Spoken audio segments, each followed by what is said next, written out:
28 оноос 2008 сургасан мөнгө өгч байгаа. Яг ч үеийн хүүхдүүд маань ковид үснээс болоод маск зүгээд ийм мэдэргүй байх.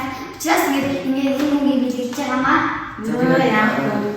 Дөө маань жаахан бүрэж шалгаж задлаж ирэхэд хоёр анхны мөнгөийг 2018 оноос төлөвлөж эхэлжсэн. Анх болохоор 2020 оны Олимпийн үзнэ гэдэг төлөвлөгөө зорилгоор төлөвлөжсэн бол одоо болохоор үеийнхэнтэй ирээдүйд коронавирус байхад л бас багахан хэмжээний хувь нэмэр гаргаж тэгээд өөрсдийнхөө зүгээс энэ мөнгийг хандуулж байгаа. Тэгээд бит хоёр ингээ барагцаар хязгаарлаад энэ бол 500 сая төгрөг байгаа. Тэгээд бас энэ маск дээр хэлж байна.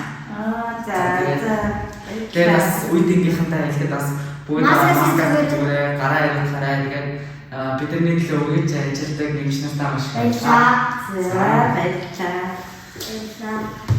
Ер нь хинтэйгээр хэр хүүхдэд өгч байгаа одоо энэ марцаагаас за ер нь бол хүүхдүүд нэлээд удаж байгаа. 30 одоо нийт үзэн хүмүүсийн маань 30-аад тонн хүүхдүүд байгаа.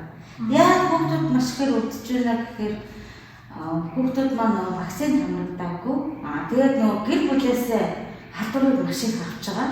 Одоо том хүмүүс одоо энэ тэндээс явж байгаа гэр орондоо хүүхдүүдтэй авчраас өвчтөг ч юм уу тиймэрхүү байдлаар удаж байгаа. За насныхаа хувьд бол бүр 2 сартай хүүхдээс жоохон байгаа. 2 сартай хүүхдээс 17 нас хүртэлх хүүхдүүд ингэж удаж байгаа.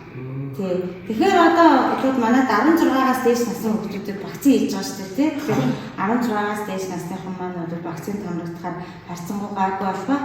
Бусад хүүхдүүд маань яг гэхээр яг сая чиний хэлдгээр маска сайн зүгээд гараа арилгахаар ингээд гадраас хамгаалж ковидоос сэргийлэх хэрэгтэй байна. Тэгээ маш их баярлалаа. Өстой мундаг сэтгсэн мундаг хүүхдүүдээ тэгээд миний хүүхдүүд ч гэсэн одоо бас ялгаагүй гараа ариутгаад маска зүгээд ковидоос өөрсдийгөө болон энэ хөөрхөн дүүгээ хайртай хүмүүсээ бүгдийг хамгаалаарай.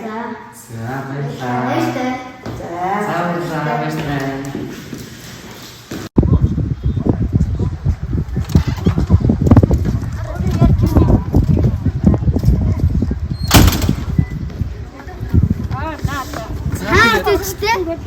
За тэгээд сайн мөнгө хандуулчихлаа. За тэгээд хаан идчихтэй.